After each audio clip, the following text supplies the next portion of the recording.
Welcome back to the deep dive. So today we are taking a massive leap forward. Yeah, a really big one. This isn't speculative fiction just for its own sake. We're talking about grounded, expert-level projection. Exactly. Our mission today is a deep dive into the next 2 decades of artificial intelligence.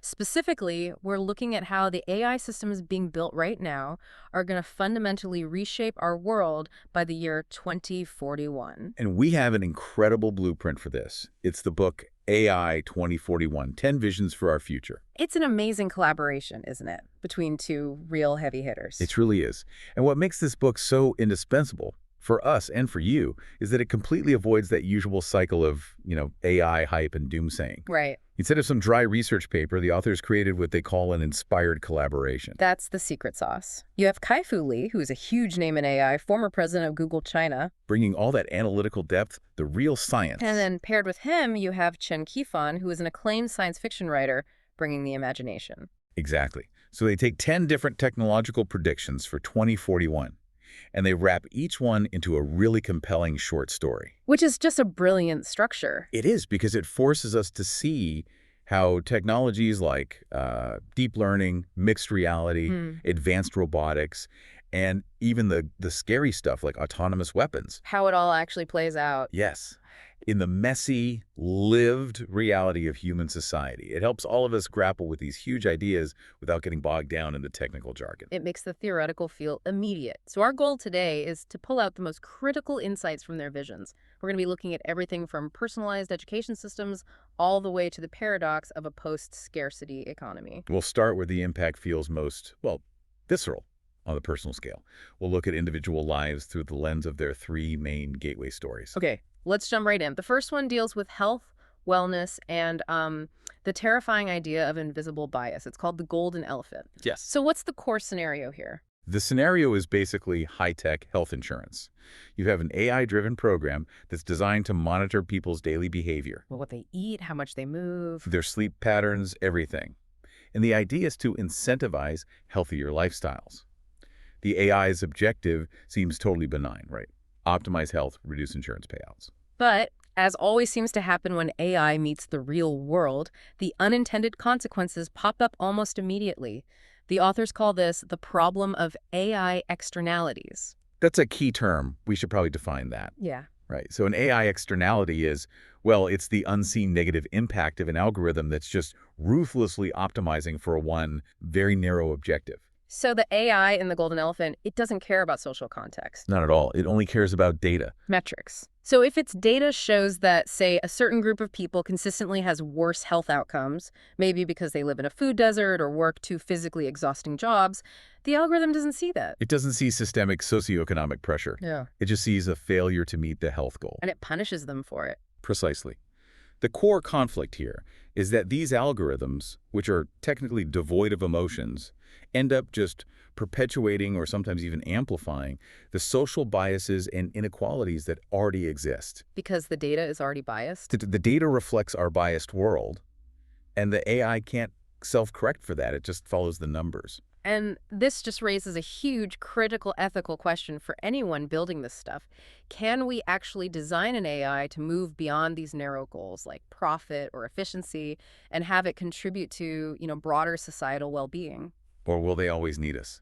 Constant human intervention and governance to stop them from just reflecting the worst parts of our data. That's the heavy dilemma this story just leaves you with. Wow. Okay, so moving from there to a totally different area. Education. This is the world of twin sparrows. Right, and this one focuses really heavily on natural language processing, or NLP, and this idea of personalized learning AI. This sounds like the dream of education reform, doesn't it? An AI tutor that's custom built for every single child. Tell us about the tech. It's highly advanced, hyper-personalized. The AI uses really sophisticated NLP to understand, to assess, and to adapt a curriculum in real time for one specific student. So it tracks their learning style, where their knowledge gaps are. Even their emotional states. Yeah. And it custom tailors everything, from the pacing of a math lesson to the depth of, say, historical context. Okay, so here's where the human element gets really messy. If the AI is providing this perfectly tailored curriculum, what happens to the role of the traditional human teacher? Their role shifts dramatically. The authors suggest teachers become more like guides or mentors. They provide the emotional and social education, It's just the AI can't do. the stuff the AI can't do. But the story also probes this much more intimate question of connection and, well, dependency. That deep dependency on a machine that just knows you completely. Yes. The AI in this story becomes more than just a tutor. It's like an always-on confidant. It knows the students' weaknesses, their hopes, their cognitive wiring, maybe even better than their own parents do. That's a scary thought. It is. And it raises these profound questions, what kind of intimacy develops between a human and these deeply personal AI systems? And what happens to a person's self-discovery when an AI just eliminates all the friction and confusion from learning? It's unsettling. And it's unsettling because it feels so plausible. That idea of removing friction is actually a perfect lead-in to the third story, which might be the most mind-bending of all, dreaming of plentitude. This one tries to answer that central economic anxiety of our time. What happens if AI solves scarcity? It's set in Australia in 2041, and it paints this picture of a successful post-scarcity society. Advanced AI and robotics have automated almost everything. Resource extraction, manufacturing, distribution, it's all handled. So basic material needs, food, housing, healthcare, pretty much taken care of. Abundance is the default state. A technological utopia. But the story shows how this society is still grappling with these deep, deep human problems. What are they? They're problems of meaning, of motivation. Yeah. When your survival is guaranteed and work becomes optional, the society really struggles with public engagement, with purpose. So they see things like... The authors highlight widespread issues like pervasive substance abuse and just this general struggle to find fulfillment. So the technology solved the material problem, but in doing so, it created a kind of existential crisis. Exactly. It shows the inherent incompleteness of even the most advanced AI systems. Technology can manage logistics, it can optimize resources, it can eliminate scarcity, but it cannot automate human purpose. Or psychological well-being. Or well-being. It really underscores the need for continuous human endeavor, even when we have all this abundance. That is a stunning point and a great transition. So I've covered the individual scale. Let's zoom out now and connect these ideas to the massive societal shifts the book predicts for 2041. Right. Let's talk about work, ethics, and culture. When we talk macro impacts, we have to start with the job market. It's a tectonic shift. The book is very unambiguous here. AI will disrupt a huge portion of jobs that involve routine and repetitive tasks. And it's crucial to get that this isn't just about factory floors anymore. White-collar jobs that are all about processing data or following a protocol are just as vulnerable. Absolutely. Yeah. Think about the specific jobs they call out. Of course, you have assembly line workers, but also data entry, paralegal research, traditional accounting, a lot of customer service. So the rule of thumb is if the task can be systematized and repeated without a high degree of empathy or dexterity, AI is coming for it. and the single biggest disruption they see in one sector is transportation because of autonomous vehicles. Well, the scale of this one is just massive. The book emphasizes it. AI-powered self-driving cars, trucks, delivery vehicles, they're expected to eliminate millions of driving jobs in big economies like the U.S. alone. This isn't just an economic shift, it's a profound social challenge. A huge one. What do you do about retraining, about basic income support for that many people? So if those jobs are on the chopping block, what jobs does the book suggest are more secure in the near term? The ones the AI of 2041 still can't really touch. The secure jobs are the ones that rely on these fundamentally human and often physical attributes. So we're talking about jobs needing complex, non-repetitive physical dexterity. And high-level emotional empathy. Right, like nursing or therapy or good management. And genuine creativity in the arts and sciences. Those kind of soft, squishy skills are surprisingly robust against this kind of automation. Okay, so let's shift from the workforce to the more existential and ethical risks. The book has this chilling but also kind of exciting concept, genetic fortune telling. What is that? This is where AI can analyze your entire genome, combine that with massive population data sets, and start predicting things with terrifying accuracy. And not just risk of inherited diseases. No, we're talking about predicting complex traits like a rough IQ range or an aptitude for certain skills. And that capability immediately leaps from being interesting medical knowledge to a major societal threat. If an AI can predict potential, what are the ethical dilemmas? It creates a new kind of social stratification. You can almost call it algorithmic eugenics, even if it's unintended. The ethical questions just pile up. Who owns this data? How is it regulated?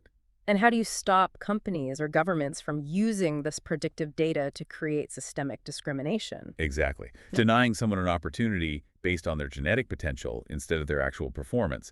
The book flags that as a profound existential risk. Then you have the darker side of all this computing power, connecting it directly to global security. Yes.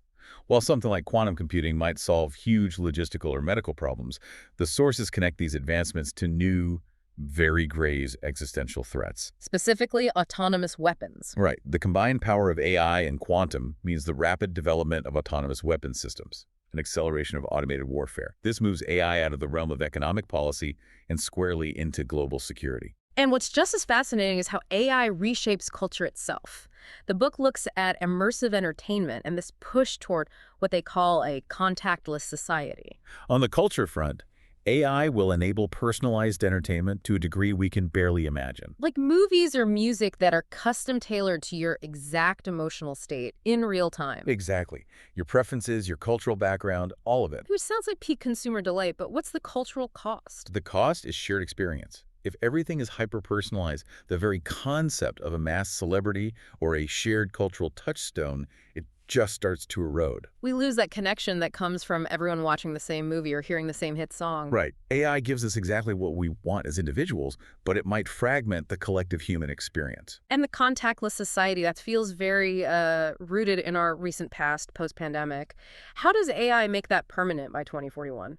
The idea is that advanced sensors, predictive AI, and seamless mixed reality interfaces create a world where physical touch and close proximity become optional. Which is useful in a health crisis, as they note. Very useful, but the underlying concern is profound. It's the loss of spontaneous human relationships. Yes. If AI mediates every transaction, every service, every interaction, how do spontaneous, unmediated relationships even form? That erosion of genuine, unexpected human connection is a huge social concern. So we've covered a world of hyper-personalized education, a potential crisis of meaning, massive job displacement, and these profound ethical risks. The synthesis of this entire book, then, it has to be a call to action on governance. That is the essential message Kai-Fu Lee and Chen Qiufan leave us with. They argue so strongly that we cannot afford to treat these things as some kind of technological destiny that just unfolds on its own. We have to be proactive. Proactive governance and building robust, global ethical frameworks are the only paths forward. What are the key areas they stress that have to be managed starting now to prevent catastrophe later? They're very specific. First, managing economic inequality from this unprecedented job displacement. Second, combating the widespread loss of privacy. Third, actively correcting the algorithmic biases baked into these tools. And finally, The big one. establishing global agreements to control the terrifying potential of AI-enabled warfare. So it's the technologist and the novelist coming together to say, look, the invention is only half the battle. The other, much more difficult half is managing the human, the social, and the political consequences. Exactly right. And they stress that policymakers, technologists, and crucially the public, all of us, have to engage with these implications now. AI development has to be intentionally aligned with humanity's best interests, not just market efficiency. And to do that, you need everyone at the table. Absolutely. Inclusivity and diverse perspectives in the design and deployment of these AI systems, it's not just a feel-good policy. It's essential for effectiveness and for safety. If these systems are only built by a narrow demographic, they will inevitably only serve a narrow segment of society. And make all those risks we just talked about even worse. Much worse. This deep dive into AI 2041 really gives us a framework. It uses stories to force us to confront these uncomfortable realities of technology. It's a powerful argument for this kind of interdisciplinary thinking. And if we connect everything we've discussed, the end of routine work, the hyper-optimization of life, and especially that scenario in Dreaming of Plenitude, it leaves us with one really powerful, provocative thought for you to carry forward. Let's hear it. If AI actually does it, if it solves the problem of material needs, if by 2041 we truly live in a post-scarcity world where necessity is gone, what new, fundamentally human problems of meaning and purpose will replace the need for a paycheck? If the AI eliminates work, what will we invent to fill that profound void in our identity? It's the ultimate human challenge. A profound question to ponder as we continue to build this new world. Thank you for joining us on this deep dive into the near future of artificial intelligence.